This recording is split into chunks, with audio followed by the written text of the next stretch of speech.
So good evening. This will be Bezrat Hashem the last time that it's 8:45, and we'll start with 8:30, maybe 8:15, depends on time proceeding and getting earlier. Today we're in Parashat Shoftim, and Parashat Shoftim, as you all know, there is a famous abbreviation, Rashi Tevot, of Mishkan, Melech, Shoftim, judges, Kehuna, and Nevi'im. We know that all of Sefer Dvarim deals at length with institutes of a Jewish kingdom, a Jewish state, but mainly Sefer Parashat Shoftim deals with all the big things, and a lot of all the democracy in Torah appears in our parasha. So we'll deal with it's a Mishak Milim of Judges, this Parashat Shoftim, and Judges Sefer Shoftim, and I would like to discuss both of them in this shiur. So let's start from Mashal Yotam. You know that after the Kehuna or Shfita, the judging of Gid'on, he was a very plain person, not very clever, but he was okay. And then he had a son called Avimelech, who killed his old brothers and wanted to be the king. The only one who survived was Yotam. And he went to next to Nablus, to Shechem, and spoke to all the trees. And he gave his famous Mashal Yotam in Perek Tet of Sefer Shoftim. And then in Mashal Yotam, he discusses that all the trees went to coronate a king. And they went to the olive trees, they went to the fig, they went to the Geffen, okay, and they asked them, would you like to be a king? And all of them said no. And each one of them, they had their own reason. One says, I'm very sweet, the fig. One says, I'm an oil, they use me for the mikdash, etc., etc. And nobody wants to be a king. And then they go to the third at the end and say, you be our king, and he agrees. And then cynically or sarcastically, Yotam asks the question whether you really believe that he is to be a king, okay? If you really think that he might be a king, so let's go for it. But if you don't think so, he'll burn you all. And usually we pay attention to the end of Mashal Yotam and with sarcasm, but we don't pay attention to what the Mashal Yotam usually says, because the Mashal says that none of the trees want to be a king. Can you believe that if you go into politics nowadays and ask who all over the PMs in the Knesset want to be the Rosh Mמשלה, and none of them say no. Can I forgo my my sweetness? Can I forgo my oil, etc.? It's amazing. And when talking about politics, equalizing, ashva'a, when we make a comparison, comparing the Torah judicial system to the political science, it's very interesting because in our Mashal Yotam, we see that it's not good to be a politician. It's not good at all to be the governor. Nobody wants. And that's, you always feel that the kingdom is something like a mitrad, something that you don't, a burden, you don't want to be, and just you choose the stupid, the thorn, and he's the only one who agrees. And that's a very, very bad, if I compare Shoftim Perek Tet to Shmuel Aleph Perek Tet, the same Perek but different book. And in Perek Tet in Shmuel we have the Shaul with the tonot and the donkeys, seeking for the donkeys and finding the kingdom. So it's very depressing that according to Sefer Shoftim, the system of kingdom is very bad. Nobody should be a king, and if he is a king, he's just the shortest, he's just the most, it's much like Machiavelli that said in medieval that all the people who want to be king must be rude, must be reshoim, evil, because they just exploit you, they don't want anything to do with you. And it's interesting, Bichlal, why I compared this very moment between Shmuel and Shaul and the Sefer Shoftim, but we know that in Sefer Shmuel, Am Yisrael seeks for Melucha. They come to Shmuel and says, you are no longer, you want live forever and your sons don't go your way, and we want a substitute. But it's a big question, why does it appear just then? Why doesn't it appear in Sefer Shoftim?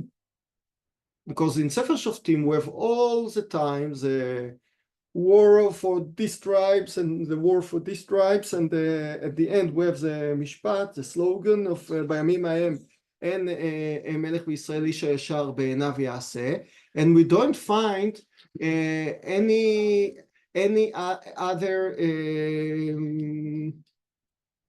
looking for a kingdom, looking for somebody to substitute this terrible situation. We just much later in Sefer Shmuel find it, and the question is, why do we find it just then? And I heard a very nice explanation that based on what we find in our parsha, we said that we find 4 institutions. We find the Melucha, we find the Kehuna, we find the Nevuah, and we find the Shfita, judging. So Sefer Shoftim is very unstable, okay? Because nothing is what we call yatziv. You don't stand there on a solid ground. You have a very successful judge like Dvorah, and afterwards you have a very pashut, plain person like Gidon, and then you have a murder like Avimelech, and you don't have continuity. You have the same thing in Sefer Melachim, because some of the sons of the good kings were very evil, but even though when you have a tradition, you have a dynasty, it's something else. The problem in Sefer Shoftim that we don't have any dynasties. Everything is just sporadic, it's just one here, one there, and therefore nothing is stable. So the book Judges, Shoftim, starts with trying to get some stability in the Kehuna. We have Eli, who is a very old person, Choshuv, a good and famous Yid, and then we know that his 2 sons lo halchu b'drachav, and they do what they do. From the pshat, it sounds like Gilui Arayot. Chazal said that in Shabbat Daf Nun Vav that it wasn't Gilui Arayot, but okay, they didn't go his way. Okay, and then you feel that the institute of Kehuna not good. Then we go to the second institute of our parsha. Okay, Kehuna failed. So what do we have? We have Nevuah. So we have Shmuel Navi. Okay, Shmuel Navi. He is a very good Navi. He goes from one place to another to seek for each village and to supply its spiritual needs. But at the end of the day, Banav, Yoel, ve'Avia lo holchim b'drachav. So you don't have continuity even in the Nevuah. Okay, what do you do? So 2 fields out of the 4 are not stable. Okay, you cannot trust the Kohanim. Mimsad HaKehuna is not trustworthy. And so with Mimsad HaNevuah, because you had just one good Navi, Shmuel, but his 2 descendants are somebody not to be trustworthy. So you go to the 3rd institute, Melech. Okay, that's why the appearance of seeking for a kingdom, seeking for a king, comes just at Sefer Shmuel, because in Sefer Shoftim you just have the starting of the feeling that nothing has a tradition, nothing is continuous, and therefore just in Sefer Shmuel it takes time for the nation, for Am Yisrael, to check each and every chain, and they check Keuna first with a lead, and they check the Nevuah, and then they check the Melucha, and therefore it comes to Shaul, and the tragedy is that Shaul not only that is not a good king in our Hashem eyes, but he doesn't have Bichlal continuity, because when he dies, his sons, or Yonatan at least, dies with him, so the Melucha is cut, and you have to start again from David.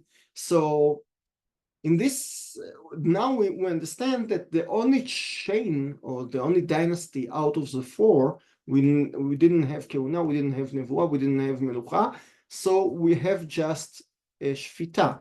And Shfita, nothing holds the Shoftim together. Nowadays we have Bet HaMishpat Ha'elyon, Supreme Court, so they depict as if there is a system, and the system, some people think like the system, and some people who are pro-reform thinks against the system, and there is a system. But it's much more difficult to speak about a system when talking about judges, okay? Because when you talking about a king, you talk about somebody that centralizing all the power of the nation. When talking about the Nevuah, you talk about somebody connecting with the Kadosh Baruch Hu. We're talking about Keuna, something you are born with, you are part of Shevet Levi. Talking about judges, as you see today, every good lawyer, or sometimes not just good, can be a judge, okay? You pick up from here and there. You want to change it. You want to just today, there was a Simcha Rotman, the PM, was in Lishkat Orchei Adin, and he spoke about the need of variety in the Supreme Court.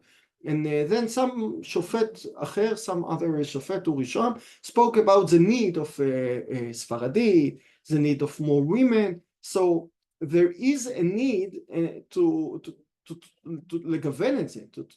mold it in more variety. And in Melucha you don't make a variety, you have just a chain of Beit David, if you like it, if you don't, but that's it.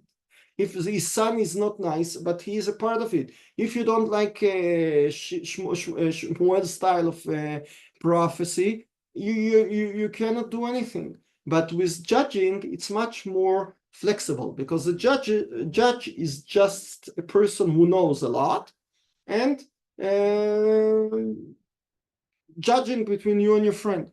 And that's why this chain is not so, it doesn't need so stability, because it's stable from its character. That's why we don't find looking for, we have actually name of Sefer Shoftim, meaning that the Shoftim exist, okay? You have no Melucha, you have no Nevuah, you have no Kuna, but you do have Shoftim.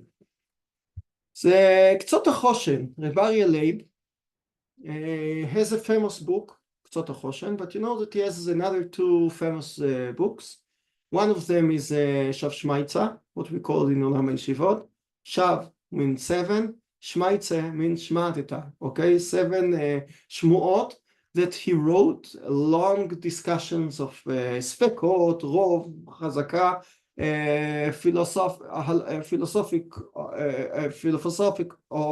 philosophy of halacha, and he has another book published after his death called Avnei Miluim, basically of Hilchot Kiddushin. All of his books are very famous. Zektzot is very basic, Shav Shmaitza is very basic, and the Avnei Miluim is very basic. So he, in his introduction to the Shav Shmaitza, Shav Shmateta, asks a question: why we take care about the appointing of Shoftim? It's a philosophical question. Yitro, Moshe, they discuss, you appoint this, you appoint 50, you appoint שרי אלף, שרי אלפים, שרי מאות. We're not interested in the numbers of judging. Nowadays that we have so many verdicts, so okay, we have a omes, we have a burden on the judges, so for the system it's very important that we have 1,000 more, 2,000 more, okay, a clear number, a fixed number. But in Moshe's time, Moshe wanted to do it all himself, and Yitro tells him, you cannot do it yourself. So why is it so important if he appoints שרי אלפים, שרי מאות? Let it be. Choose, find nice people, honest people, decent people, and the judge. The only question we're interested is the verdict, is a תוצאה, okay, the outcome of your knowledge of. Sometimes I see judges that they're really clever, but they don't have any feeling of the sides. They don't know how to handle this. So I don't care if there are the most brilliant students in the Hebrew U, but you have to know that they know how to deal with the two sides in court. So the Shav Shmaitze asks, why is it so important to us, the minui of Shoftim, and we're not interested in just the תוצאה? Okay, the Torah must say that the shofet should not be biased, should not take shochad, should not see one side in front, not in front of the other. Okay, that's something about the ways of judging, but the appointment of the shoftim, not relevant at all, lichora. So he answers himself that by comparing two famous tragedies that we know from Sefer Shoftim and from Parashat Vayera. We know we have two similar affairs of group rape. One in Sodom, when the angels come to visit Lot and to save Lot, and one in Pilegesh Bagiv'ah. And Ramban was the first one who compared the two parshiyot because they're very, very similar. We have oreach, a guest, coming to the city of Giv'ah. It's night, they don't want to host him, and then he's stuck, and therefore he sacrifices his Pilegesh. And the same happens with Lot, sacrificing his daughters instead of the guests, etc. And what's the difference between the two sides? Who is worse, Sodom or Pilegesh Bagiv'ah? It's very clear that Sodom was distracted. Sodom is considered for ages, for לדורות, כמהפכת סדום ועמורה, אדמה וצבויים, אשר כילה השם. There is nothing else in Sodom. Pilegesh Bagiv'ah, it was a big tragedy. Shevet Binyamin was כמעט extincted from Am Yisrael, chas v'shalom, but at the end of the day, they brought him back to Be'av, etc. and utro shvatim lavo ze beze. So what's the real difference? So he answers that Anshei Sodom, the people of Sodom, not only sinned, but their judicial system was evil. Judicial system was crooked. They didn't have just people, evil people. They had a system of evil people. In Pilegesh Bagiv'ah, we don't find a judicial system crooked. We find a gathering of a lot of people. Okay, it's like what we saw in Ir HaNidachat. So we have one time a city that all of them of the Avodah Zarah, and here we saw one time a city that most of them were rapers. Okay, very bad, very tragic, but it's not a part of the system. And that's why by this he wants to show that the system of judging not important just by the outcome. Okay, זה לא משנה if you make the same chet. Sometimes you make a chet and you know that if I go to a different shofet or a different city, in this case, it will be fine. But sometimes you come and you know that it's all rotten from the back of it. you cannot do anything. That's why you extinct. HaKadosh Baruch Hu makes an extinction of Sdom. That's why it's very important that we have Ma'arechet Shfita. Okay, and Ramban writes that, you know, that there is a machloket, what was the problem of Anshe Shechem between the Rambam and Ramban. Why were they doomed to being killed? Well, was it just a sin of Shimon Velevi? So it doesn't look like this. It looks from the Psukim that Yaakov was angry at them, but he didn't say that they made something wrong. So what was the logic of Shimon Velevi? So the Ramban writes that each society needs a judicial system. It doesn't matter what they do there. They can decide that if you steal, I'll cut your hand, like in Saudi Arabia. It's fine. Okay, everybody knows that it's equal, and if you are a thief, we'll cut your hand. We don't say it's Din Torah, we don't say it's democracy, but it has a judicial system. You know that in this place there is an equal judicial system. Once you don't have it, then you don't have a society bichlal. Now society can be based on a judicial system that is crooked sometimes, but society with no judicial system cannot function. And that's why we don't need just the totza'ah of Ma'im Shoftim, not bias, not shochan, not ransom, etc.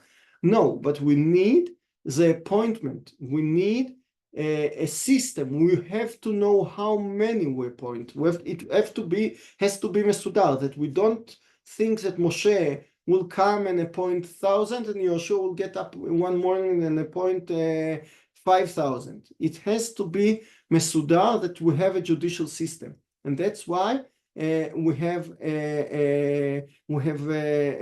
all the system of shvita is very important, and that's why, as I explained before, even if all the other systems don't function, you still have the judges, which is the most basic system of them all.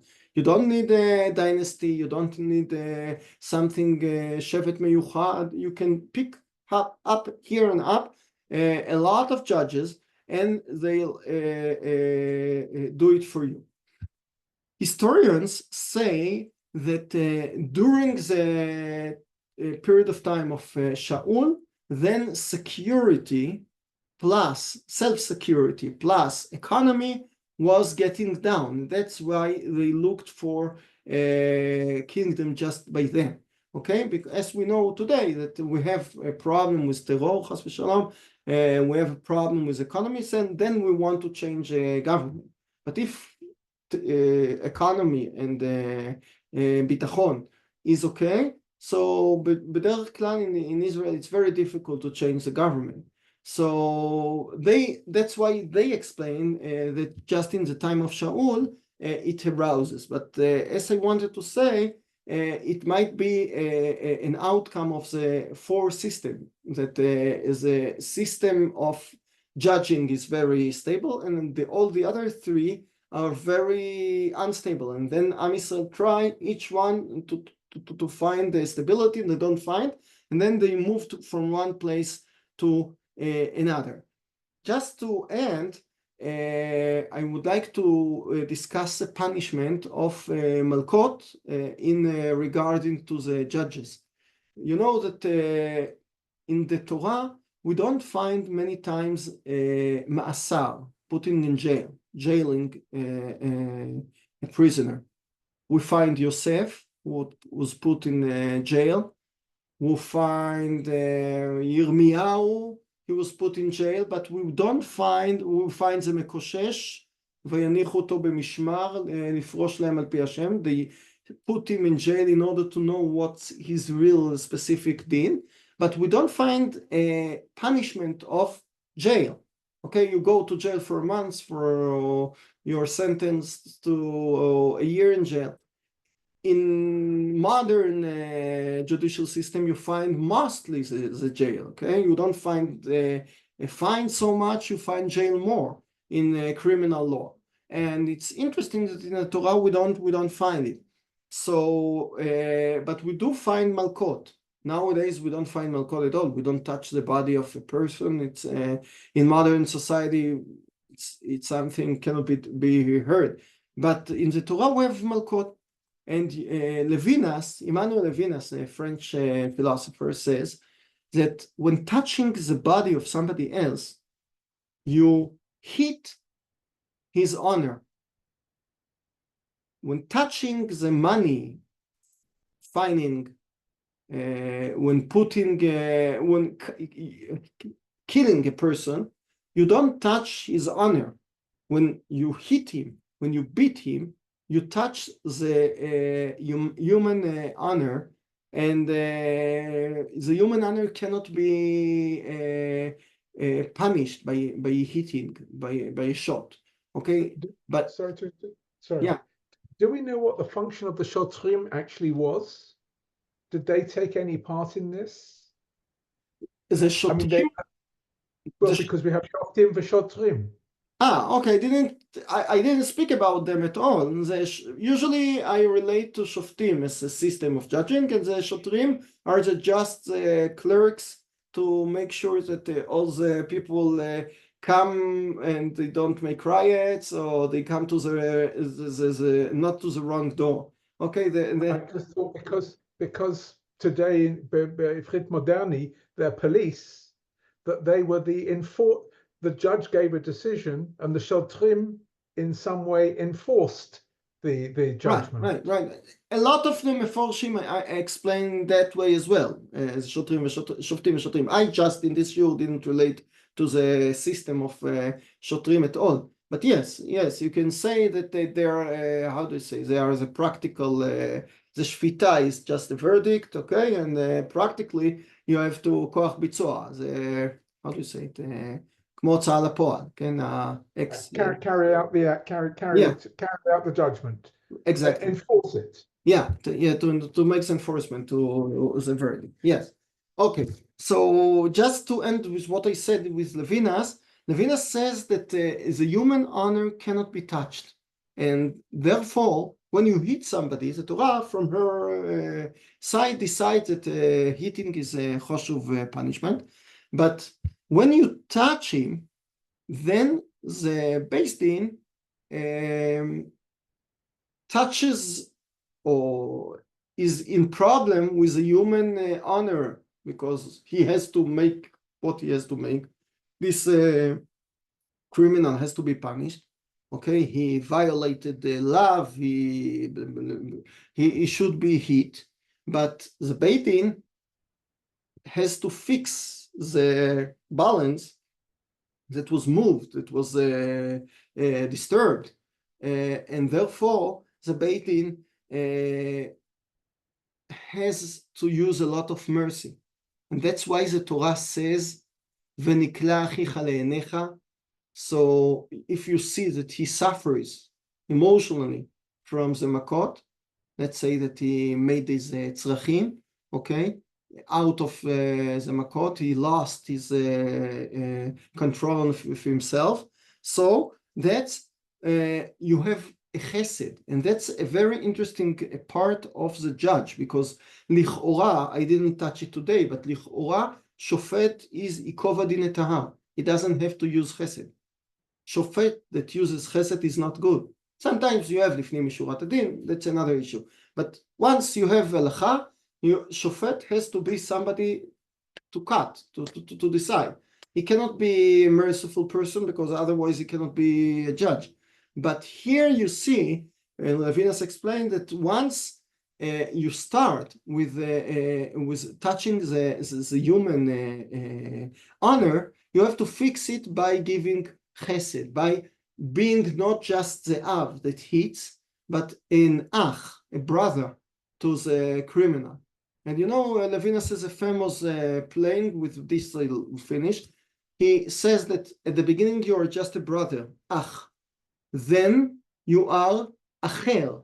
You look for the other one like acher.